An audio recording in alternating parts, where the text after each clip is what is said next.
Welcome to The Fix, the new way to get your copy reviewed by two former copy chiefs. because whether you're an aspiring copywriter or you've been in the industry for decades, The best way to improve your work isn't to read books, blog posts, or online guides. it's to see real writing, your writing, being reviewed and improved in front of your eyes. And that's the goal of The Fix, to bring you inside a virtual writer's room And watch along as we review, edit and rewrite real copy. from real writers like you. So let's get straight into this week's episode. And remember, if you like what you see here, Please share The Fix with anyone you think would find it valuable. It is completely free.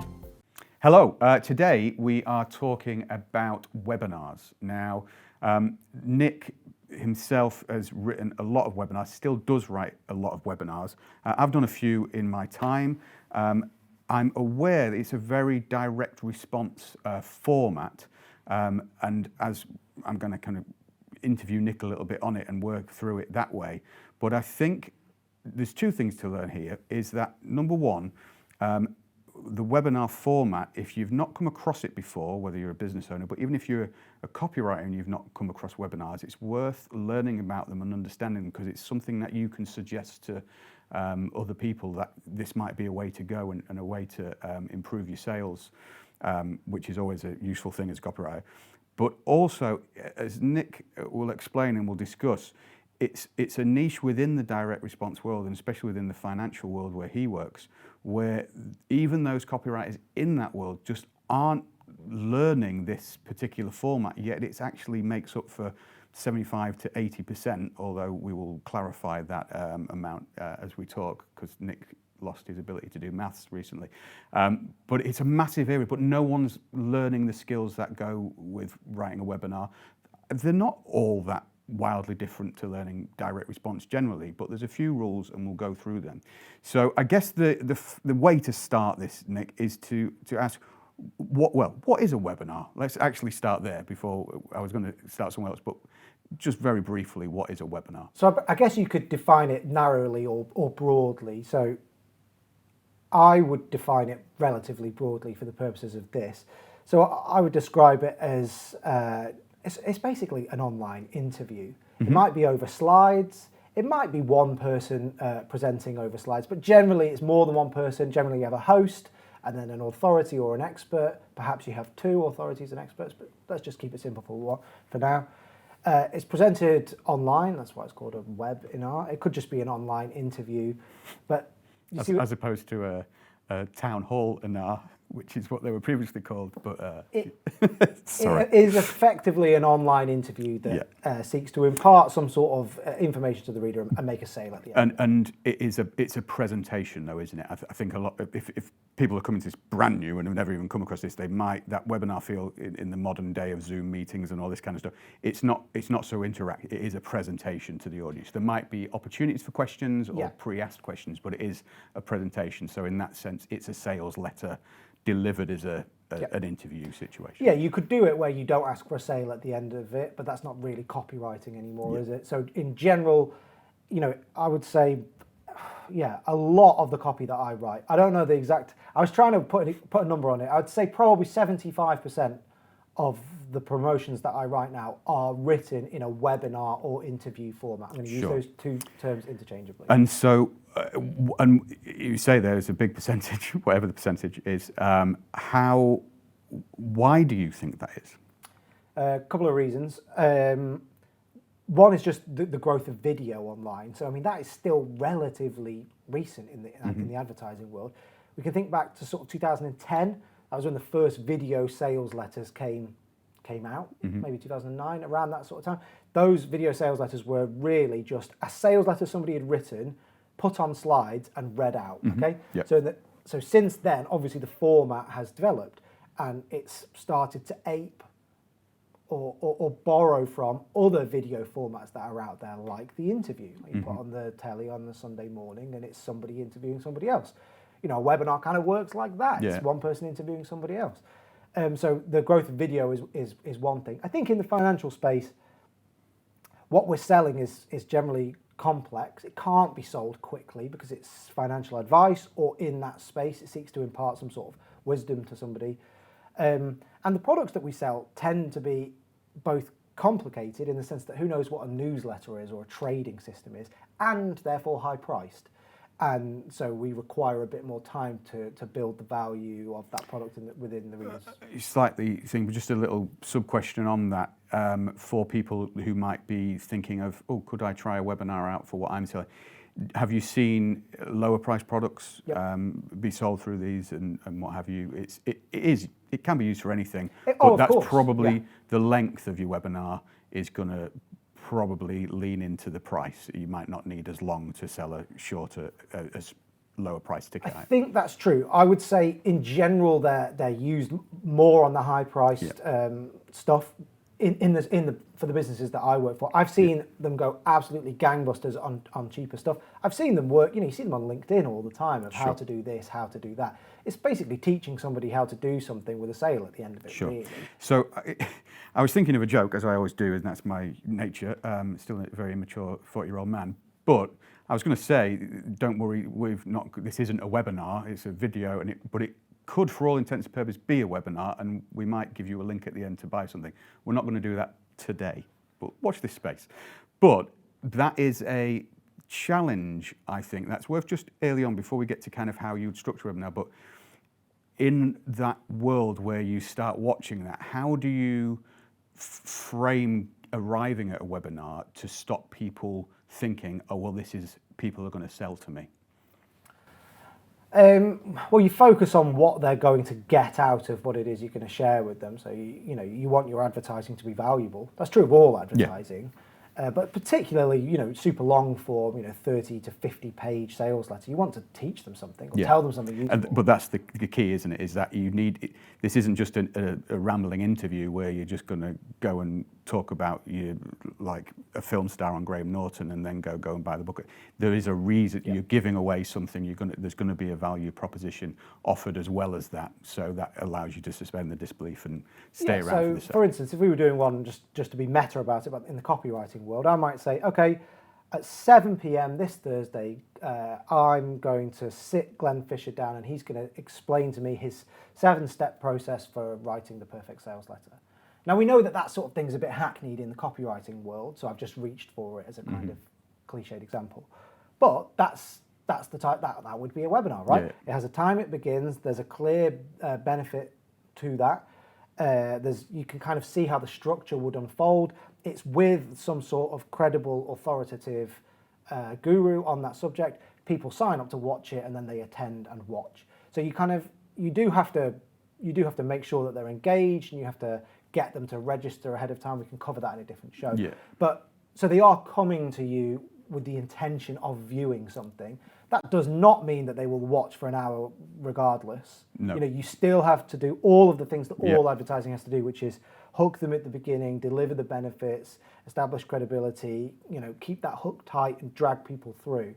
You can't just say, oh, they've registered. Of course they'll watch, because no, they've got a life, they're busy, they've got other things. So it's still an advert, but that format is slightly different in that you're not just hitting them out of the blue. So your readers are arriving, well, your viewer rather in this case, is arriving with an expectation. There is a certain suspension of disbelief. They know there's probably going to be a sale, but they know they're coming to learn something particular, and that's why they're interested. You've got someone credible there. So we've done the work. Let's part that. We can look for that thing. So I arrive at this. It's 7 p.m. at night, and I'm watching this. I'm ready to watch this webinar.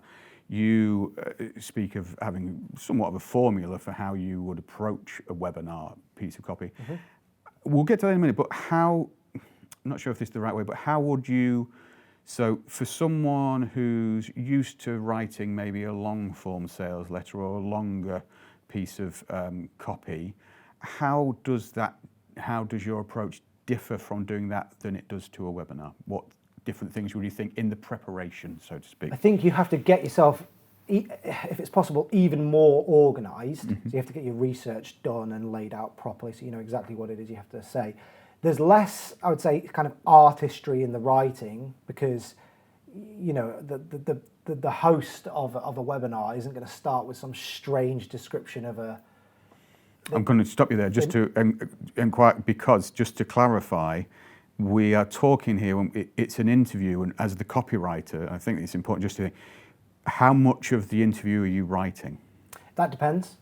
So generally, and that can go from completely scripted Yeah. to every single word that everybody says in that thing is written by me. So that's part of the preparation, isn't it? You need to be aware of, am I going with an old pro who can just riff and I can just give him a thing? But you're writing the arc of the script, shall we say? I have to provide everything that will enable me to get a brilliant video back. Whatever that is, that's going to depend on who the experts are. But at the end, I'm going to get back a cut of that webinar, and it has to have everything that I need in it. So if that involves complete scripting, then I'll do that. Yeah. If that involves, I would never just give them some talking points. Sell this. Well, we'll come back to that at the end because it's an interesting one. But I basically have to furnish the people who are recording with everything they need so that I get what I need back. So and that will vary. So you do have to be you have to do all the same things that you know for any sales letter. You have to do all your research, get yourself organised. But then there are a few different things that you have to do on top of that you don't have to do when you do a normal sales letter. So for instance, a normal sales letter is from one person to one person, right? So who's this letter from? Okay, they're going to write me a letter. Obviously in a webinar, you have to think, okay, there's more than one person probably. Mm-hmm. Well, almost certainly. There's going to be a host and somebody else. So first of all, I establish who those roles are going to be, who's going to host it, and what position are they taking as host? Are they a skeptical host? Yeah. Are they a fawning host? Are they a I've written some. I'm writing one at the moment for the host of someone really famous that everybody in the UK knows. A lot of people don't like. A lot of people really love. So it's like, okay, he's the host, and then the guru has to. So I work out the roles of the webinar first because I think those are the voices, if you know what I mean. And I think one of the key things to establish right from the outset is what those roles are, and then making sure that everything is consistent to those roles. Yeah. So, for instance, the host of a webinar tends to be neutral. They tend not to be the person who's trying to persuade you of something. So, for instance, you're the host of this interview. You know, you're not hectoring our audience with a specific argument or a specific point. I'm doing that. I'm making claims about what is and isn't the right way of doing things. You're asking me questions and you're relatively neutral. Now, it would be strange as if in the middle of this show... Webinars are terrible. Exactly. Yeah. You suddenly changed roles Yeah. and you looked at the audience and said the wrong thing. And that doesn't work. Who is this guy? Yeah. So I try to establish what those roles are and then maintain consistency within them because that doesn't work. Yeah. And then I try to work out... I think of all the points that I want to make, all of the points that have to be made to make this sale, and I try to make sure that the guru has the most interesting, exciting, blockbuster points to make, and that all of the housekeeping is done by the host, the neutral host. Sure. Because anything that's recap or boring, running through figures, anything like that, by boring I mean something that has to be said, but it's just kind of not that useful. I allocate it into voices like that. So it's interesting, you might go on to say, but obviously because you've got two characters there, normally it's you, the writer, the author, and the reader, and we labour the point, necessarily so, and rightly so, but of speaking to the reader, engaging with the audience. With a webinar, because it's slightly, you've got some more characters there. Now, I like the idea of you get that host and you're essentially building the characters and making sure those characters are real and consistent within themselves. What you often find, and people probably relate this to like movies they've watched over, you will have the character there who's, and in this case the host, presumably in most cases, who's the exposition guy who kind of tells you, you are the reader. They are the kind of, oh, I'm discovering this for the first time, guru, tell me, and I reflect that. Do you do any work to think, how do these people relate to the reader? How do I engage that? What's your thinking in that respect? I mean, that can vary depending on the idea, but it might be a deeply personal host. So, for instance, I just wrote one that was all about it's writing to people who are crypto curious. You know, they want to know about cryptocurrencies. They feel like they've missed out a little bit, but they don't really know where to start. And as I was writing this, one of the people who I was on a call with was like, "I'm like that. You know, that's me. Yeah. You know, I feel exactly like that." Now, he's not an expert and he's not connected to the product. He's just part of the business. And I said, well, do you want to host it? Because you might actually reflect back what we want the audience to see. So he's a non-neutral host. He's coming at it with a clear and consistent emotion on it. So he's not just messily all over the place. So he's the host, and he's with a guru, and the messaging becomes about how, well, okay, I thought I'd missed out, but you're telling me I haven't. Well, what do I need to do to get caught up?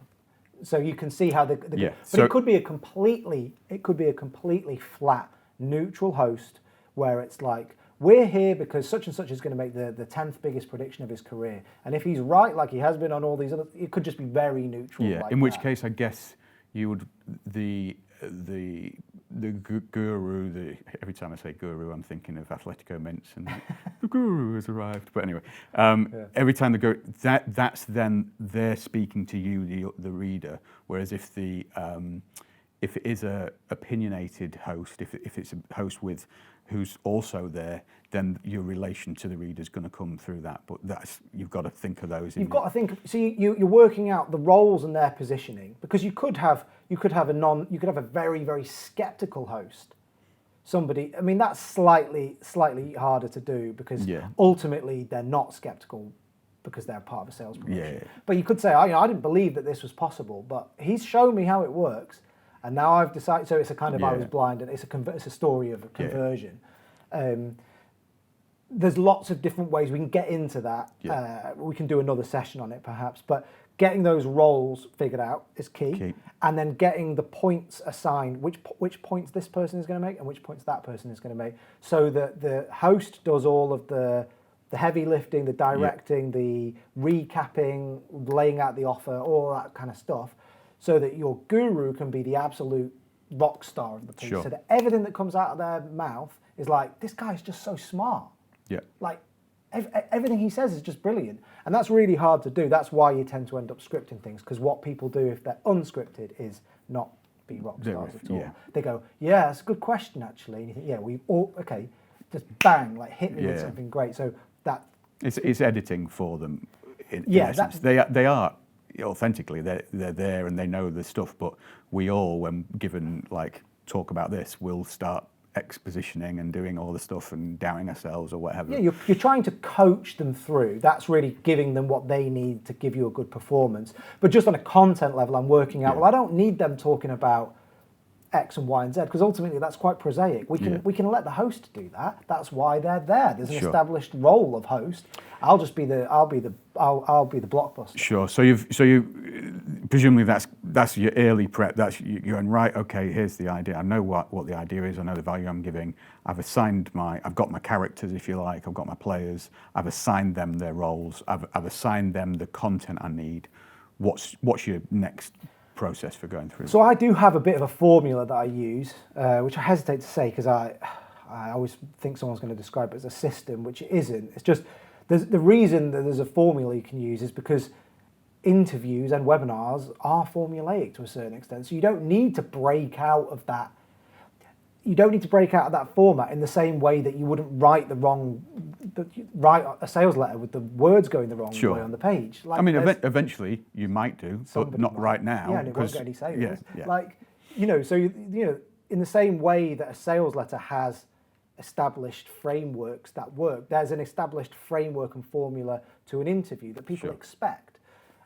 So I tend to just lay it out in a very straightforward way to begin with. You can obviously iterate around it and tweak it a little bit, but just to kind of go over it on a top level thing, I quickly have the host introduce the idea and the benefit of the service or the benefit of the webinar. So we're here today because of X reason, and the person that's with me is going to talk about Y, and that should be something benefit driven. I then allow them to lay out some sort of why now, if they can. Yep. Why are we talking to you now, very quickly. Then I get them to establish who the guru that they're talking to is. This is before the guru is even... unveiled. He's probably not even on screen at this point. They may not even be in the set. You can play around with how it's shot. But in the same way that a TV program wouldn't just cut straight into an interview, would it? They introduce their guest, so you can stretch that out a little bit. Here's what they're going to say. Here's why that's important. Here's why you should listen to them. A few powerful or important things there. It means that you can establish all those things why you're there without the guru having to do it themselves, because it's ultimately not for them to do. And you can also talk about your expert rather than having to have them lay out their own credibility. Because there's nothing worse, absolutely nothing worse, than an interview where somebody talks about themselves and lays out their own credentials. Because you just sort of think, no matter how good those credentials are, you sound like a bit of an idiot. Yeah.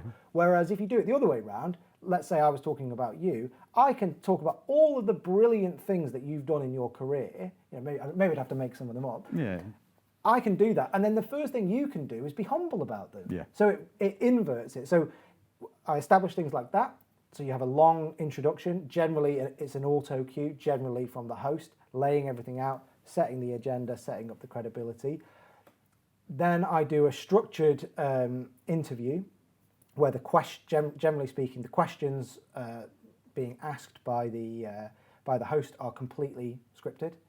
I allow them freedom, but I will completely script them. I will bullet out what I want each answer to be, so I kind of block out, you know, why now, go through the key objections. Then I do a mid-webinar transition, so that goes back to the host talking to the camera, with generally auto cue. Just pause it, just at the mid transition there.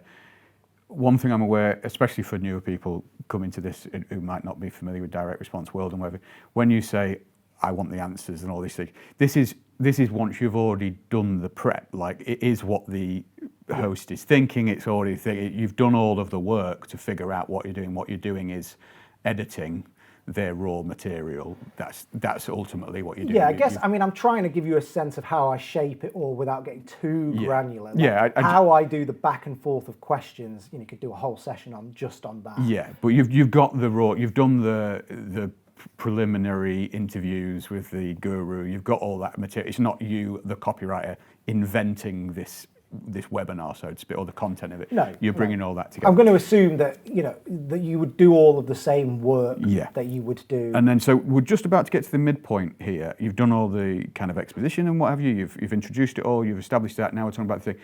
I'm just interested. Would you and we're talking about the idea that you promised of the theme of the webinar. So we've not really got to any kind of selling yet or talk of there being a sell.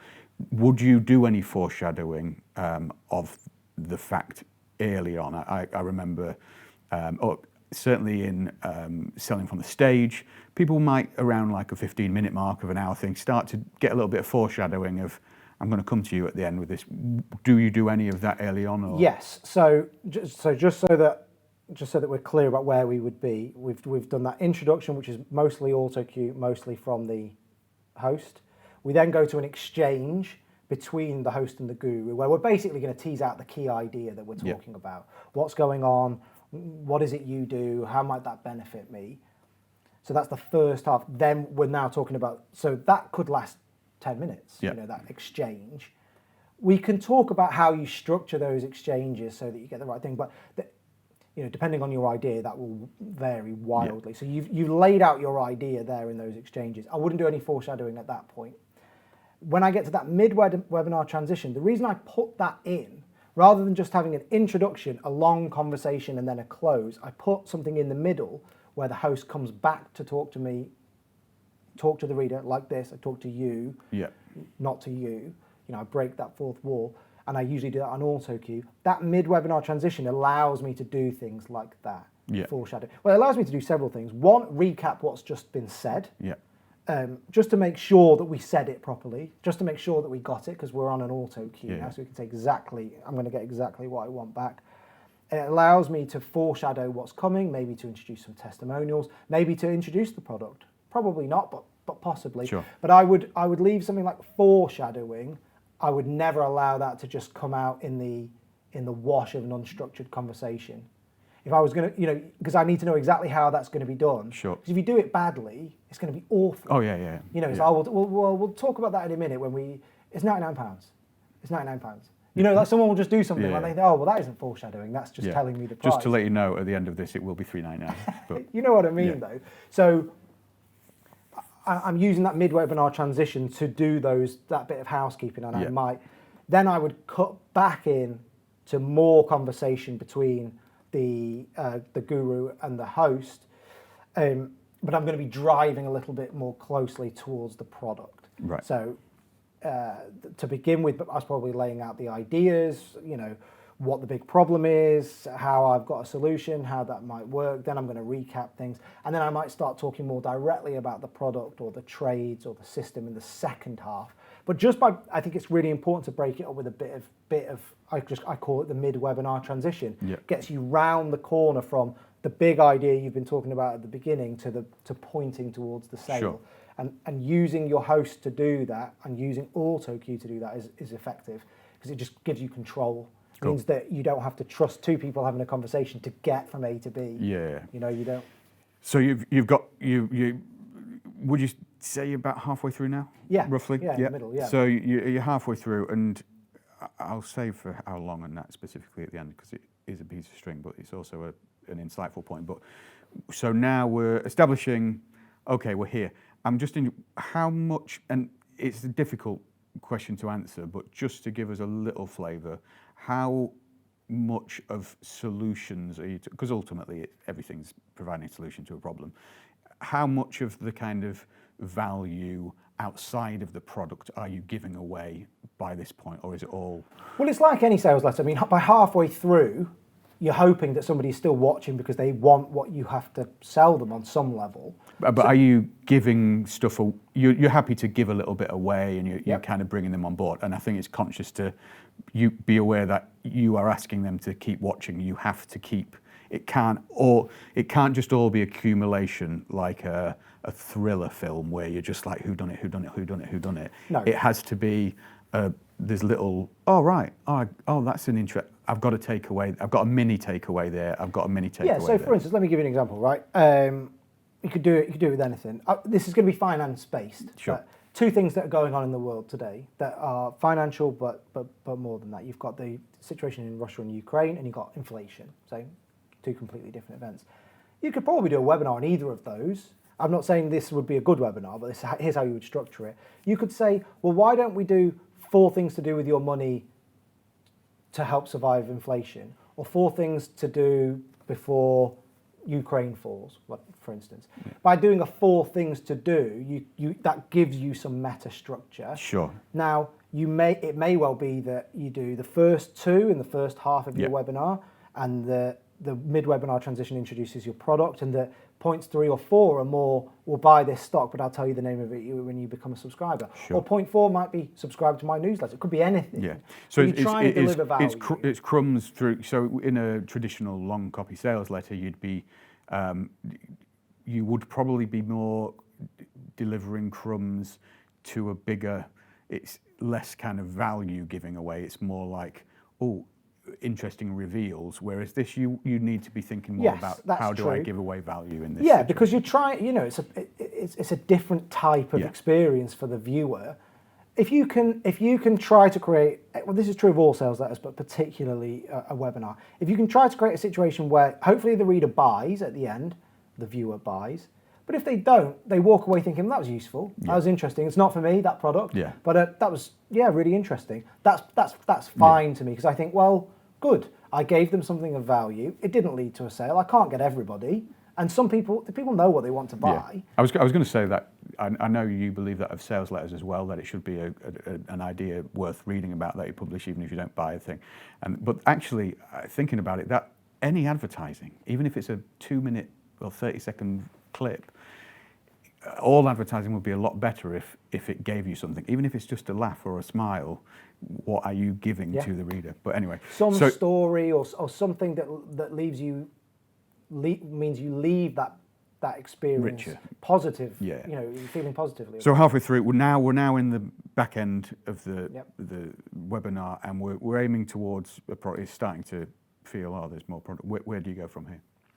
So I generally, as I start to transition into the more salesy part, I don't want my guru to have to do that too much. So I try to. So I'm now moving back into more auto cue, back into more from the host. I try not to hector the reader too much. If they've watched for 40 minutes, it's like, okay, so if you like what you've seen today, then you'll love the product that this guy or this person does. And today you have a chance to try it out for yourself. You do it quite simply. When you sign up, here's what you get, and you run through it all very, very simply. You can't over-egg it there. You just have to be, here's what you get, here's what it costs. Sure. And by the way, if you let us know before, there's usually a deadline involved. You save some money, or you get an extra report, or you get something extra, or there's some sweetener. You just lay it all out very simply. I think that's really important personally, because it means that it doesn't turn into a shopper channel thing, where sure. it's like a countdown clock at the bottom, which I've seen done. Yeah. But that kind of, I don't like those things. But yeah, you don't need to over badger the reader to subscribe, I find, because they've engaged with your ideas for a prolonged period of time. So it's just about telling them what the deal is. And also, a host wouldn't over badger the readers. Again, they're not neutral then, are they? Yeah. I don't want the guru to have to do it too much, because my God, it can take a long time and they become a salesman then. It's like, well, are they a salesman or are they a financial expert?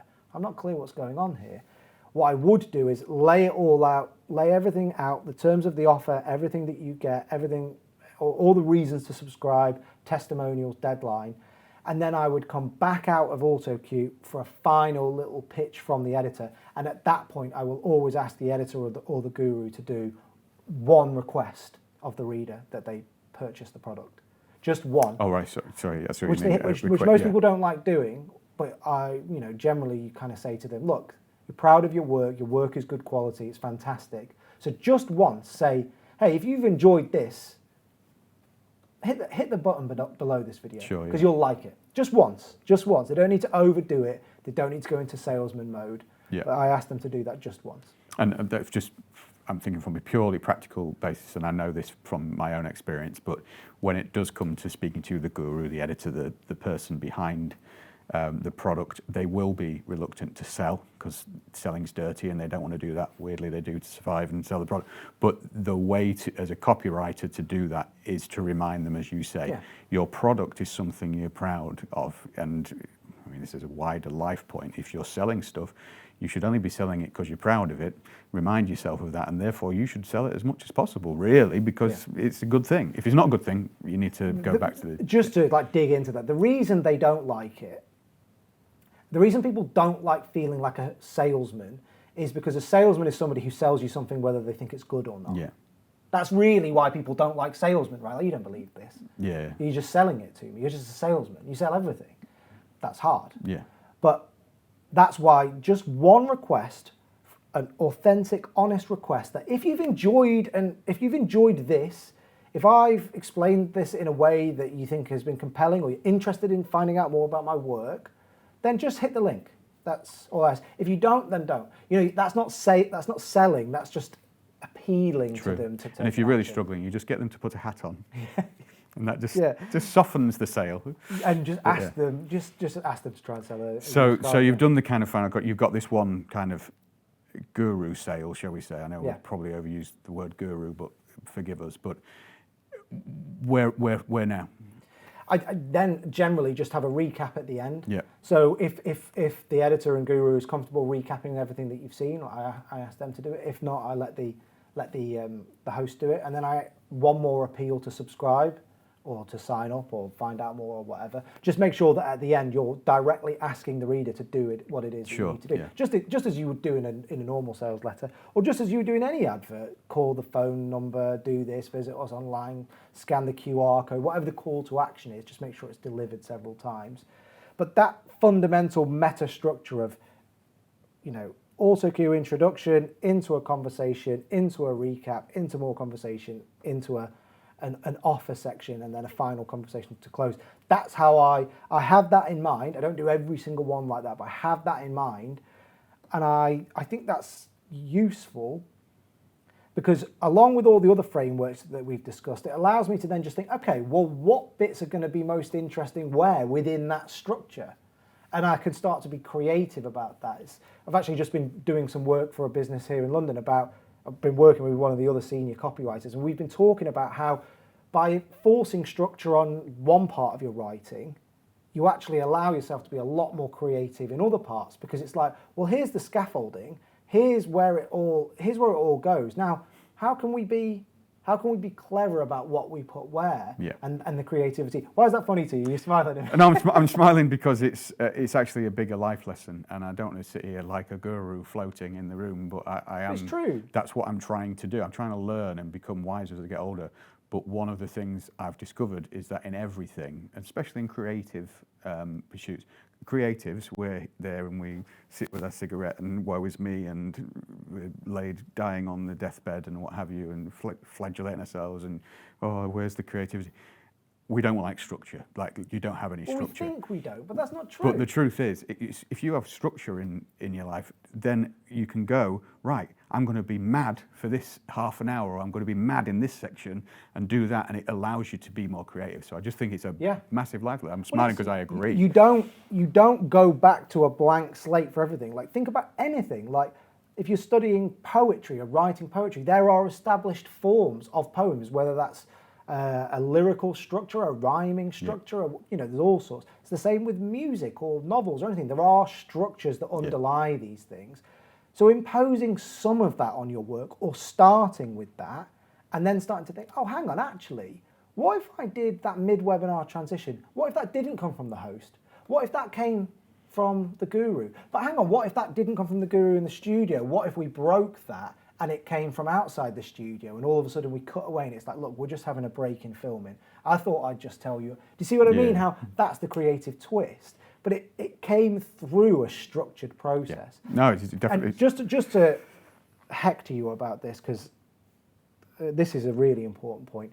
Learning all of these formulas, and there will be other ways of doing it out there, learning some of them and really starting to master how those pieces fit together is something that I constantly go on about to the junior copywriters that I work with, about learn these things, because this is the dominant format within the financial space and within other markets. So specialize in it, learn to do it, because it's where we generate most of our revenue, most of our royalties, where most of the big breakthroughs come from. And yet I constantly see junior copywriters or up-and-coming copywriters avoiding it. And maybe it's because they don't understand how it works. Maybe it's because they're not brave enough to take it on, because you've got to get two people together and film it and all that sort of stuff. But I would encourage everybody watching this to, if it's the formula that I just laid out or somebody else's, it doesn't matter. But learn how these pieces go together, get that underlying structure down, and start to work with it, because there's a good living to be made writing nothing but these. It's a huge part. I would advance that to those who are not familiar with this, maybe a copywriter who works agency side or whatever. This might be a tool that you can present to your employer, to your team, or what have you, that actually we're not trying these. Maybe if we put together a webinar to sell this thing, that might help us get some different things. So it's definitely something to think about. One extra thing, and I was interested to see if you cover it. I remember in the early days when we were experimenting with webinars, it was Joe Schriefer in America who he did a test, was testing early on, and found that and I'll save this for the end, and if this were a webinar, we might just infinitely go on now. Or that's what his testing found, that the longer you go on at the end, so let's say you've done this structure, but then you might have a Q&A, and he found that the longer you run these things, so it would just be like FAQs at the end, riffing with the guru or what have you. Have you found anything in that respect? Has that been updated in the past few years? That's a thorny one, because you tend to get a fight within businesses it's generally between marketers and copywriters.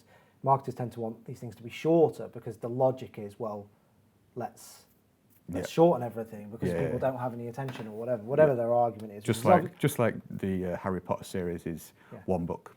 Yeah, and just how all TV shows are just one episode. Yeah. Do you know what I mean? Like, people, once you have people's attention, if you're delivering something of interest and value to them, you should not fear going on a long time. People have a low threshold for getting their attention, but actually once they're in, people binge watch all sorts of crap on Netflix. Well, yeah, I was going to say they have a low attention for crap stuff, but they have a big attention for good stuff. But then actually, in today's modern age, you'll sit and watch crap anyway. So it's about, once somebody's watching you and you've done the hard work up front, you can go on longer.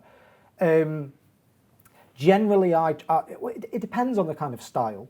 So if you were doing a kind of live feel, or you can do them live, You can, if you've got a really good host to work with and a really experienced editor or guru, you can go live. You might do all of that within the first 45 minutes to an hour, but then you might do another hour on top. I would want to have delivered one form of the sale within that first period of time, so that, do a Q&A, go through the track record, go through testimonials, go through just keep riffing it. Yeah. I don't tend to do that. I think one of the reasons is because I'm a freelance writer, so why would I write a 2-hour long webinar when I can do a 1-hour one? Yeah. So I think there's an element of that. But I think so long as you get that first hour right, they tend to last between 40 minutes and an hour. That tends to be the sweet spot. And we can do a whole episode on the length of sales copy, because that's a whole debate where it's like, we've got to get it down to 10 minutes or got to get it down to 30 seconds. And it's like, well, that's not, let's park that. Yeah. So that you can go on at the end, but I would make sure you have done all of the things that I talked about. Sure, of course, But there's no, it's just, I guess it's an eternal plea of someone from myself who's worked in the long copy world, and I know you'll be the same, but don't be scared to carry on a little bit, because you might find actually if you've got people engaged in the same way that we know that people buy on the 6th, 7th time that they get an email, they might just need that one extra question or one objection that you for some reason haven't covered or haven't quite covered to get this slightly overly cynical person. But if you cover that, you might just sway them. So don't be afraid of going on. So for instance, if we were doing something on Ukraine and Russia, you could probably go on a long time. Sure. There's a lot to talk about. It's a moving story. If we're maybe selling a trading system that's you do X and Y and then you do Z, how long can you go on for a second hour? I don't know. Yeah. And sometimes you do a Q&A at the end, but often you find that actually the Q&A, you've already done a Q&A, haven't you? Yeah. You've done an interview. So all of those objections and those things where it's like, well, how does this work? And why would I do that? They actually become the questions that are posed to the guru within them. Yeah. So there's a bit of, don't take the reader for granted, as we shouldn't. We shouldn't go on too long now. But so it's horses for courses to an extent, but certainly don't fear it. Yeah. Yeah, you're working out. Well, there you go. You've got a structure there for webinars. If you've not come across webinars, certainly you want to have a look. What we'll do maybe is when we share this episode, we'll share some links to existing webinars. Yeah, let's find a couple. And I think we can do some, one, I'd like to hear questions on this, because again, if you're not engaging with the format, especially in the industry that I work in, so finance, then I don't understand why that would be. That's where all of the money and the success is. Also, we could get some people in who present webinars. Sure. I've done a bit myself, but that would be an interesting take. Yeah. Other people who are gurus who appear in webinars. Yeah. And we can also talk about the scripted versus unscripted. We'll do that differently. So questions, send them in about webinars, anything that we've not covered today, let us know. Otherwise, got a bit of a structure there. So if you already have webinars within your remit, go and explore them and get going on it. Questions in, feedback at thefixcopywriting.com. Get in touch with us with any copy you want us to look at. Otherwise, we will see you again next time. And there we have it. We hope you got something valuable out of today's episode of The Fix. Maybe it sparked an idea or two for your next writing project. Maybe it triggered a new headline, opening line, or story to tell your reader. Maybe it inspired you to scrap what you have and start over. Or maybe it made you want to submit your current work in progress for a little constructive feedback. If that is the case, send your copy to us at feedback@thefixcopywriting.com. Or if you don't want us to review a specific piece of writing, send us a problem you're trying to solve or a challenge you want input on, and we'll do our best to help. And remember, if you like The Fix, please do share it with other writers, business owners, and marketers.